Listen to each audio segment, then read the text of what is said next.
Oh yeah. This is what I wanted to see.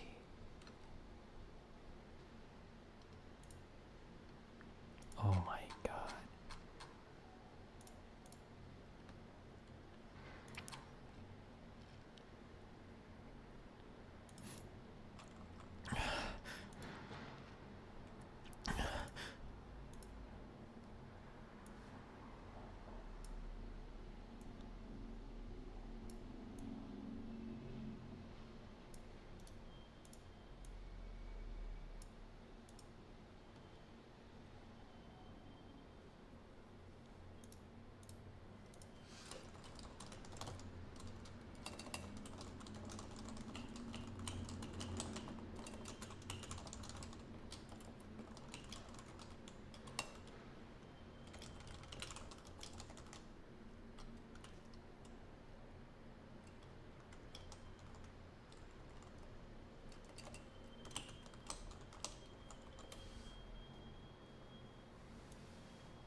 You gnome fuck!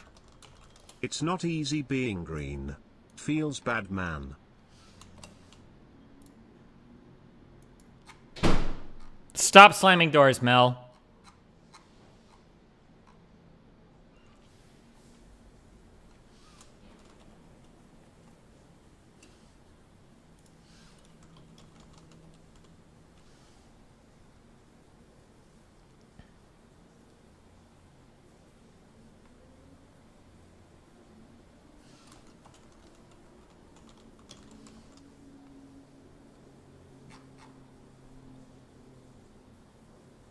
Hello, my duders.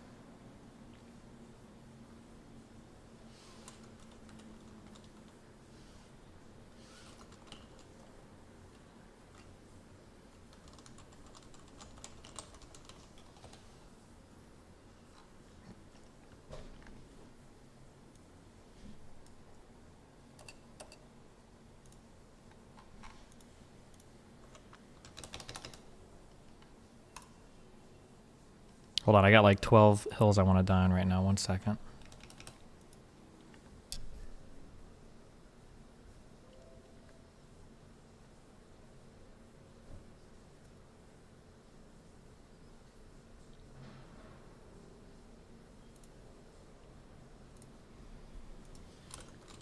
You gnome fuck! Hi.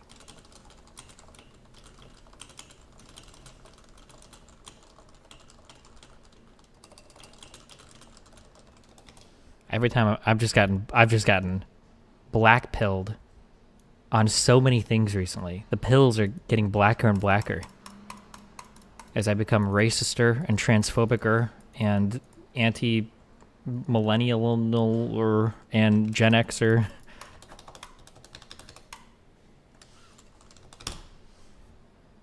I'm gonna OD on black pills. That's what's happening. Hold on, what are we doing?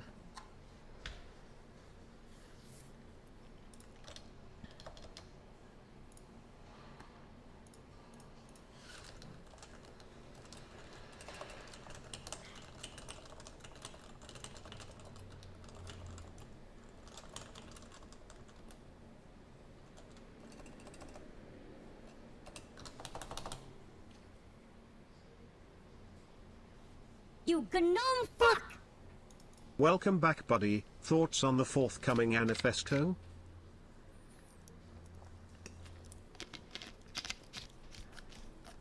Pepe laugh. Good one.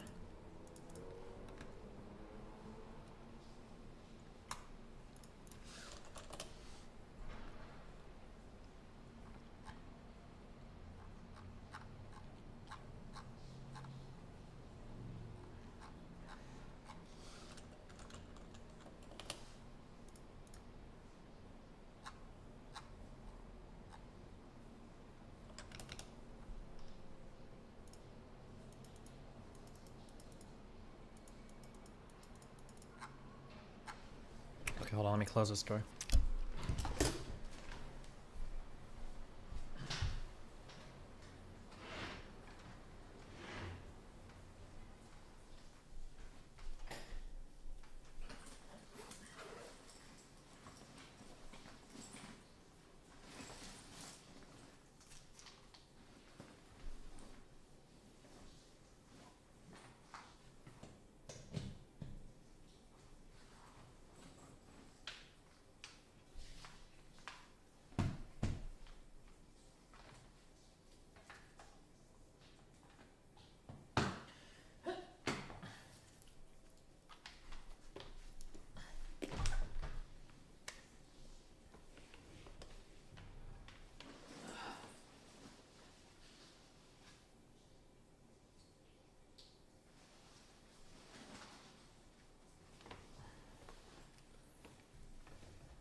Hello, hello.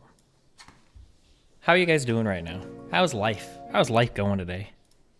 Can we get Askers back? We will be needing it for this debate.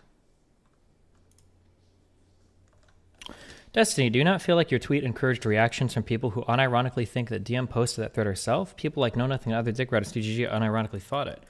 Wow. So when I tweet stuff that's just like totally made up, do you think it causes harm to other people?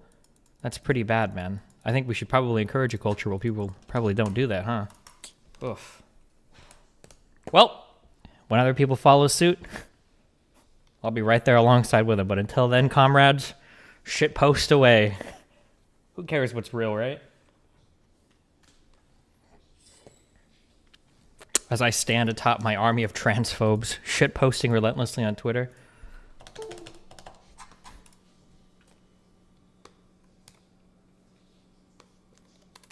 I think there was one guy on Reddit. I don't know if I banned him. I don't think I banned him. There was one guy on Reddit that exactly said exactly what I was going to say. It still makes you look really bad. I don't care. I don't give a fuck. I'm not going to play the game. I've said this a million times. I'll match people's energy. I'm not going to sit here and have you guys like fucking jerk me off as some like holier than thou, like, oh no, Destiny, blah, blah, blah. While other people like make up blatant lies with me. Fuck that shit. I'm going to shitpost. I don't give a fuck if it causes harm to somebody or whatever. They don't give a fuck if it causes any harm to me, right? Who cares? I don't give a fuck. If particular people want to walk back all of the lies they've made up about me, though, then I'll gladly be like, oh, well, you know what? Maybe that was an irresponsible tweet, okay? Otherwise, I don't give a fuck. Go watch somebody else. Well, if you're looking for moral consistency, I don't know who the fuck else you're going to watch, to be honest, because everybody fucking sucks ass on the internet, so. But regardless. All right, hold on.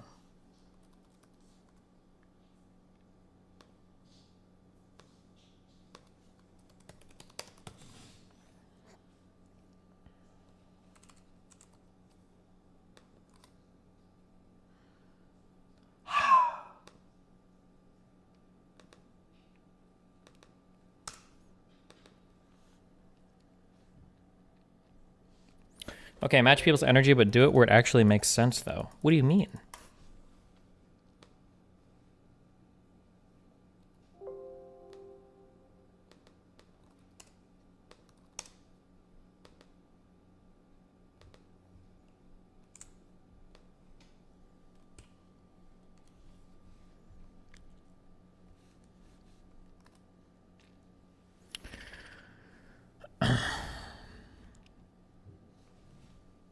You didn't make it to the second sentence in the abstract. Probably not. I don't really care. Oh, listen. Okay? I realized this as I travel around more and more. I'm done with the...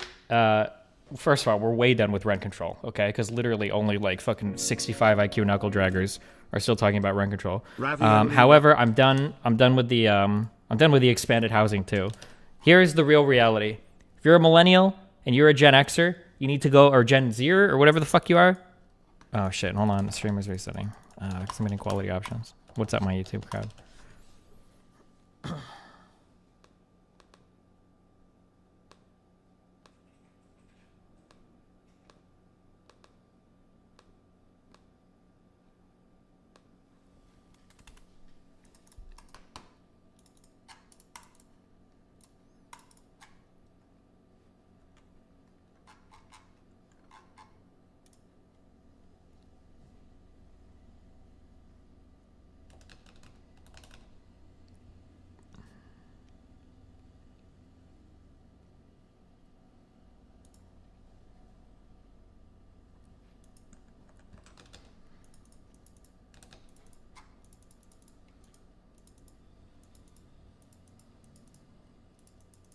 Am I back yet on Twitch or no?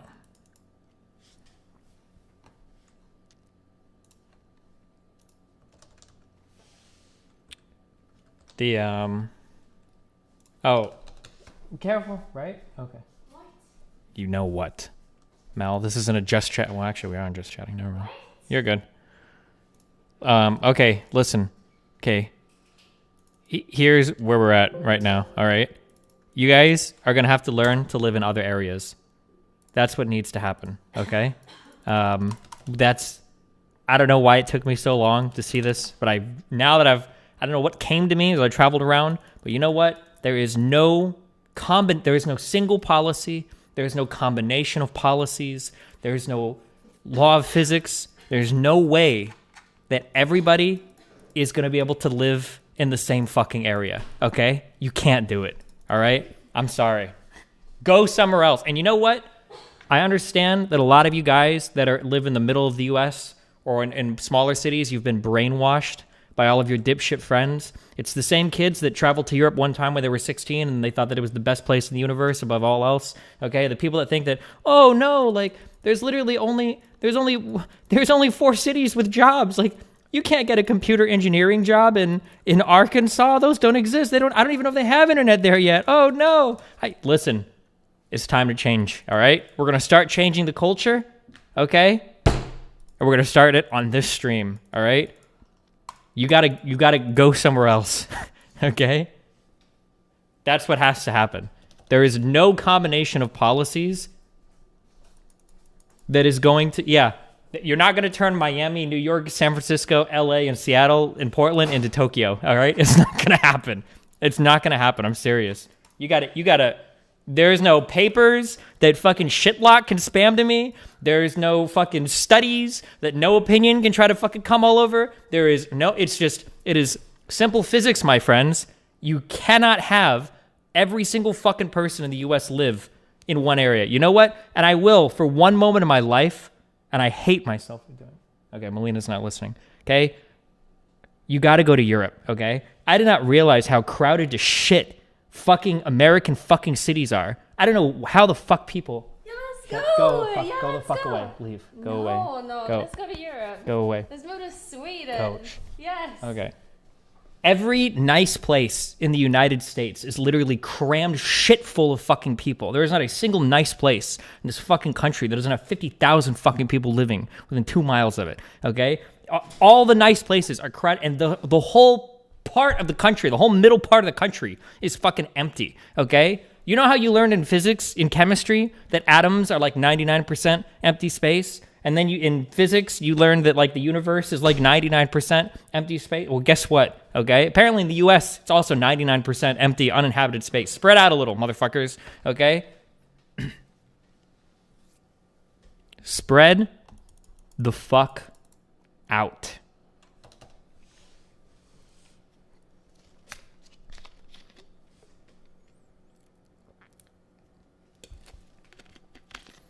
Most US cities have lower density than most European cities. You can jerk off your dumb fuck studies all the way home, all the way you want. You can try to link me people for square, blah, blah, blah. But you know what? In order to make that argument, I bet you're going to link me studies that include like the top 50 US cities. But you don't want to live in a top 50 US city. Don't lie to yourself. You don't want to live in a top 50 US city because you know what? Omaha is in the top 50 population US cities. You don't want to live in fucking Omaha. Kansas City is in the top 50. I think Newark is in the top. You don't want to live in these places. You want to live in LA, San Francisco, Miami, New York, Seattle, Portland, maybe Austin. Okay? There's like 6 or 7 places you want to. Don't link me. Well, actually, Destiny, if we look at the aggregate of the top 85 cities in the US and then we compare that to the top blah, blah, bullshit. Okay? You don't want to live in any of those places. All right? You want to live in one fucking place. It is unreal. And I every time I open my eyes, I get more black pilled on it. I'm driving around in fucking Omaha. Melina's like, oh my God, look at that huge, beautiful house over there. And you look it up on Zillow, and this fucking house is like $400,000. And then I drive back to fucking LA, and I go north of Glendale where these shithole, rat-infested, disgusting, fucking dilapidated, decaying houses are going for $1 million a pop. Disgusting, falling apart, rotting fucking shit buildings that are just beyond $1 million. Like, why the fuck? Why is everybody fucking coming here? Go away. Go somewhere else. Literally go any other place. Go spread out, okay? We all practice social distancing, okay? Go spread out a little bit. Go to other places, okay? Go somewhere else. Rent control's not going to save you, all right? More housing, Section 8, okay? None of that shit is going to fucking help you, all right?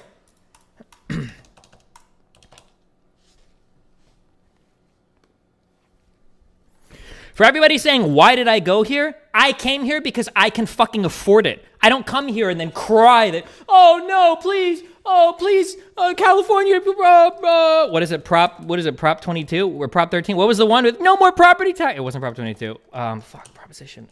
Oh God, I used to remember the number. Don't tax me anymore. My house is so expensive, I can't afford it. Oh no, I only make $130,000 a year, and I can't live in the fucking downtown LA next to Ice Poseidon. Oh no, I live in San Francisco, I can't afford it. Blah blah blah. I didn't come here and then cry to change up the entire fucking policy of the fucking state because I can't fucking afford to live here. All right? You want to come here and you can afford it, then go for it.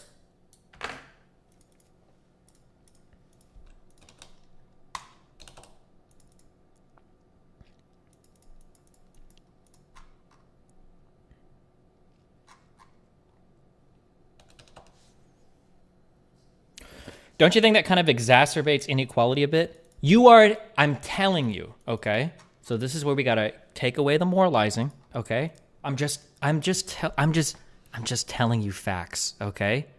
I don't care what your favorite neoliberal Twitter poster, Medlock, no opinion, the neoliberal subreddit. I don't care who tells you different. I'm the only one that's gonna give you the straight facts, okay? And the straight facts is that there are no combination of policies that could ever exist that will make LA, New York, San Francisco, these places inhabitable to the average person that like works at Starbucks. It's not going to happen. I'm sorry. It is every single person that wants to live here cannot live here. You don't have a right to live here, especially if you don't already live here. You can make arguments maybe for some people that are here that don't want to get gentrified out, sure. But the fact is that if you can't afford to live here, stay the fuck out. Go somewhere else. Build up another job market. Go be a part of another community. There are plenty of places around the U.S. to live. You don't have to live in one of the most fucking dense places, the highest cost of living, the largest fucking taxes, okay, with the most rents, the most expensive house. Go somewhere else, okay? Go somewhere else. I'm sorry. That is how it has to be, all right? That is how it has to be. I'm so sorry. I know it hurts. But believe it or not, you can find a computer software coding job, okay? Comp sci, computer engineering, software development, whatever you want. You can find these in Kansas City, in Chicago, in Omaha, believe it or not, in St. Louis, you go to fucking Baltimore or Detroit, okay? You can find it. And you know what? Rent's not going to cost you $3,000 a month. You can get a big old fucking house. Okay, now you don't have Raleigh. You don't have to go on Twitter and cry. Oh, the housing is so unaffordable. It's unreal. I can barely see the fucking stars in Hollywood from my house. I can't do it. You don't have to go on Twitter and cry anymore. All right. Oh, my high rise in New York. The rent control expired. Oh, I can't afford it. It's $5,000 a month. You don't have to cry about your shit getting too unaffordable. They don't pay the same. Hey, listen up, IDEC Films. You are a dumb fuck, okay? Jobs in those other places do not pay the same. But guess what? Just because you're paying half the rent doesn't mean you're getting paid half as much. Is there going to be a pay cut in those places? For sure. But you're still going to be taking home way more money after cost of living and rent is factored in, all right?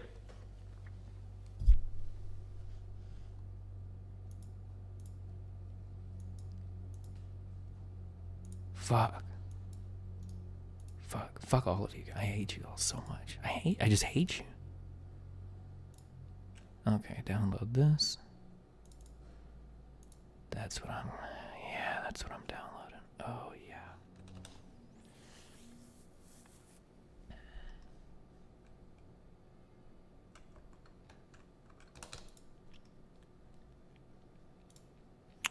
Destiny, I didn't work hard in a university to work at a C-tier firm. Hey, guess what? Nobody fucking cares, okay? Nobody cares where you're gonna work. Listen, sounds to me like you're bringing home a C-tier paycheck. So maybe you need to move. Maybe you need to get the fuck out. Maybe you need to leave. Maybe you need to go somewhere else, okay? Because guess what, all right? The landlord at the end of the day doesn't give a fuck if you're in an A tier, B tier, okay? All cash, it pays the fucking same, all right? Fuck off.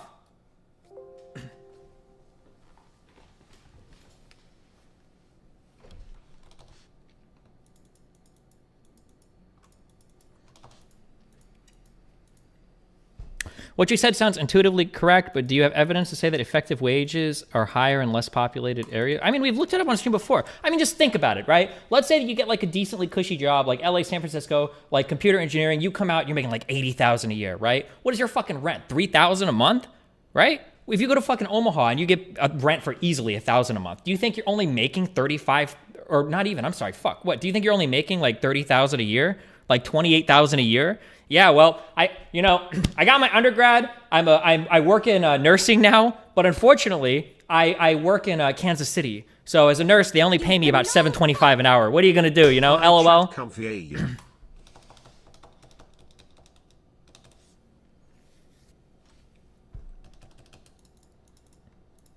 Stop using comp sci graduates as an example of the most well-paid. Well, fine, go for anything for hospitals or for anything for doctors or anything for any type of fucking engineering degree or like Jesus Christ.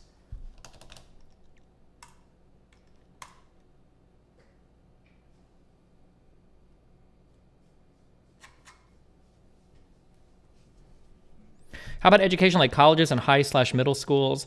That's a pretty big reason why people move to those places. Places like Texas don't have good education compared to places like DC and LA. First of all, okay, pretty sure there's a lot of good schools in Texas. Pretty sure like I'm skipping all these donors that are donating fucking paragraphs that I don't know why in the middle. Okay, you're fucking, I can't believe you use Texas as an example, okay? So stop, okay? Don't even do that, okay? Number one. Number two, okay? Dog, okay? No offense, okay?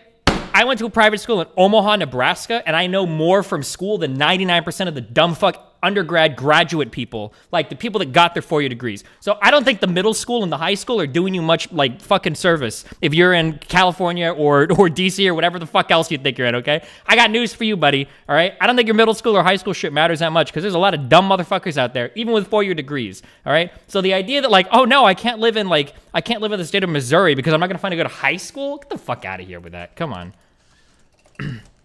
The fuck out of here. Hold on. I gotta help Melina set her computer stuff up. And then I gotta talk to this girl. Fuck. Hold on.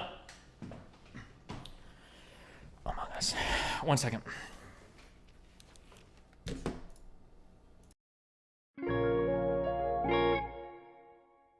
Okay.